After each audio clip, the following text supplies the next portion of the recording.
บัวได้พี่น้องเนาะตามคำเสนอกันมาพี่น้องจากใจทีมงานดนตรีเขาบอกให้เนาะบอกจากไล่ว่าเสียงคนสาคุมเนื้อคุมไตว่าคอยของสาวบ่ได้อยากอายหมู่กองเลือเกินเสียใจเต็มที่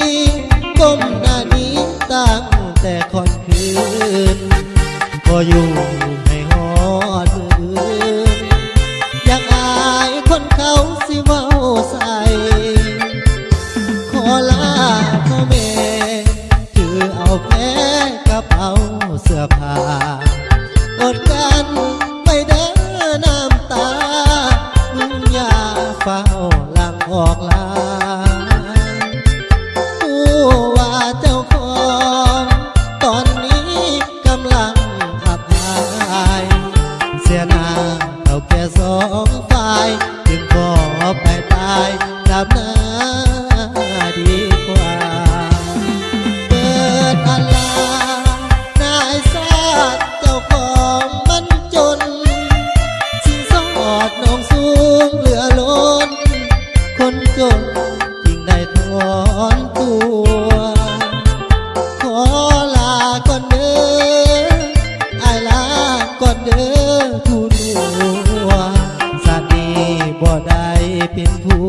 วกะย้อนบุญหัวอายน้อยบ่จากไล่ว่าเสียงคนสาดังเปิดทุกบ้านบ่อยู่ให้คนเขายันสู้กับฟันไปหน้าบ่ถอยถือเป็นบทเรียนที่เฮาขอสาแล้วปล่อยอกหักเจ็บคักแท้คอยย้อนเงินเฮาน้อยจึงบ่ได้สาว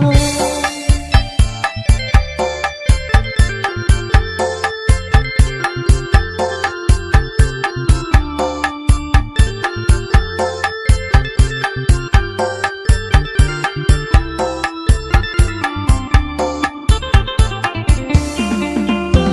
ดอัลลานายซาดเจ้าของมันจนสิ้นสอดน้องสูงเหลือล้น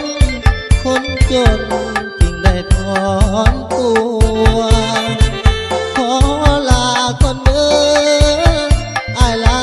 ก่อนเด้อทุกหัวสามีบ่ได้เป็นผัวกะย้อนบุญหัวอายน้อยบ่จากไล่ว่าเสียงคนสาดังเบิดทุกบ้านบ่อยู่ให้คนเขายันสู้กัดฟันไปหน้าบ่ถอยถือเป็นบทเรียนที่เฮาขอสาวแล้วปล่อยอกหักเจ็บคักแท้